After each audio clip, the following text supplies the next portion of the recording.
Another month down, another month of free entertainment from the App Store and Google Play. GameRanks brings you the 10 best free iOS and Android games of July 2016. Number 10, Room of Doom Minion Madness, which if you like WarioWare, is basically the iOS and Android game for you. To put it like social media, this game will give you those feels. But on top of that, the rooms/levels are designed incredibly well. It's extremely addictive. This is the kind of game that you look for times to play because it's really enjoyable. On top of that, the game was very clearly designed with a lot of love because it is polished as all hell. On top of that, the progression of this game is very good, so it's easy to get into, but actually requires you to develop skills in the game to get further in it. Number 9, Blue Angels Aerobatic Sim, an airplane aerobatics simulator licensed by the US Navy. For fans of flashy flight, this is most certainly the app you've been waiting for. And if you're familiar with the Blue Angels from the US Navy, their official maneuvers are included in the game. Now this is a little bit more in-depth than you're probably used to from a mobile game. The only minor complaint I might have is that a lot of fans of flight simulators don't like to be directed a whole lot. They like a more open-ended approach, and this is more directed at stunts. But if that's not a problem for you, you're probably going to enjoy this game. Number 8, MU Origin, which is the latest 3D MMORPG that attempts to simplify the experience of an MMORPG without making it dumb. And for the most part, I have to say it definitely succeeds. It also gives you a full open world to PvP in. Now, I'm not going to say this is the best MMORPG I've ever played in my life, but it really does a good job, and oftentimes you're kind of looking for a new experience. And MU Origin systems, as well as its auto mode for when you want to do something at the same time, make it a definite worthwhile try. I'm going to give this game more time in the future because I did enjoy it quite a bit. Number 7, Suicide Squad Special Ops, which is perhaps one of the better first-person shooters I've played on mobile. It plays just a little bit like Call of Duty Zombies, which if you don't know is a super fun mode in Call of Duty. It's basically a wave-based shooter and takes a smart approach to the graphics,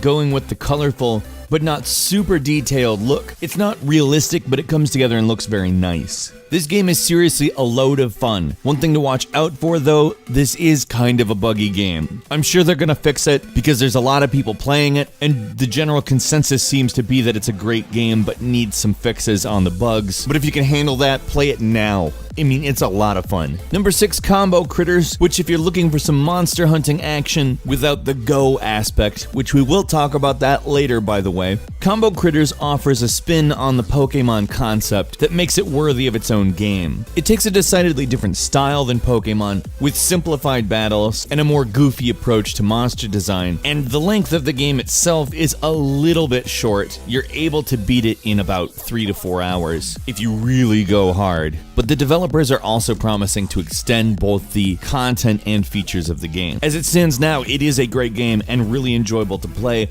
and knowing that it will expand means that I'm going to want to come back to it. Number 5, Arcane Quest 3 is the third in a series of Hero Quest-inspired board game adaptations that truthfully is starting to finally not feel like a board game adaptation. It really feels like its own series. It's a turn-based dungeon crawler with a dice system for battling enemies. It also does a great job in the graphics department, meaning it made the jump from the previous game's mostly 2D graphics to entirely 3D graphics, and it really looks good. The great thing about this game is that it is an advanced take on this genre, but unlike a lot of the other advanced takes that you'll find on mobile, they managed to make this game easy to pick up. And I feel like that can only come from experience, and the Arcane Quest developers certainly have that. After 3 games of innovating and refining, Arcane Quest 3, definitely worth your time. Number 4, ReRunners Race for the World, which, I'm just gonna get this out of the way, title's a little bit deceptive. It's much more than a racing game. Oh sure, the multiplayer races are a ton of fun, don't get me wrong. But there's also an open world to explore and various things to complete. And all the various things that you can do in this game make me say this is probably the most original platforming game on mobile this year. There's a lot of developers that try to do platforming on mobile, but this one delivers in a way that I feel like most games have been missing. There's leveling up, the races are fun as hell, and the open world brings a lot of depth. Number 3, Rival Fire is a full-featured, multi- and single-player shooter that really brings a more advanced take on that gameplay to the phone. There's not only PvP deathmatches, but there's actually a campaign and co-op. The action is cover-based, so that gives you some idea what type of game it is. In some ways, a little bit Gears of War-like. In others, maybe a little Counter-Strike-like. If you can imagine somewhere between those two that leans a little bit closer to Gears of War, with a completely different theme, obviously, then you pretty much have Rival Fire. Number 2, CSR Racing 2 is easily the most realistic racing game on mobile, period. There's no competition. It's a drag racing experience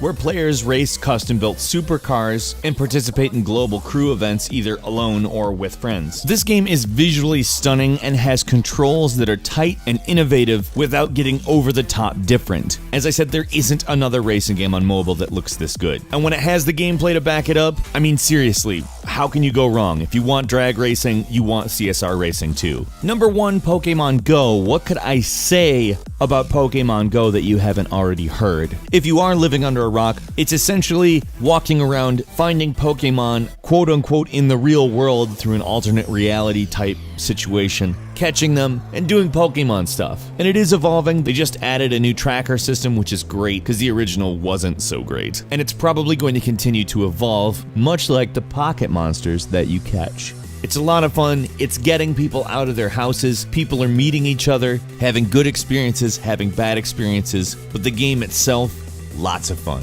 Couple of bonus games for you. First, Snakebird, which is a game I think you're going to see more of because it takes a slow approach to the Centipede type gameplay and makes it far more puzzle oriented and very hard. And Legend of Hieropolis, which is somewhere between a social RPG and a town building sim that's very addictive and fun. It could have a slightly better interface, but that shouldn't discourage you from trying it. It is actually a ton of fun. What were your favorite free mobile games over the past month? Let's meet in the comments and talk about that. If you enjoyed this video, please click the like button. And if you're not subscribed, now's a great time to do so. As always, we thank you very much for watching this video.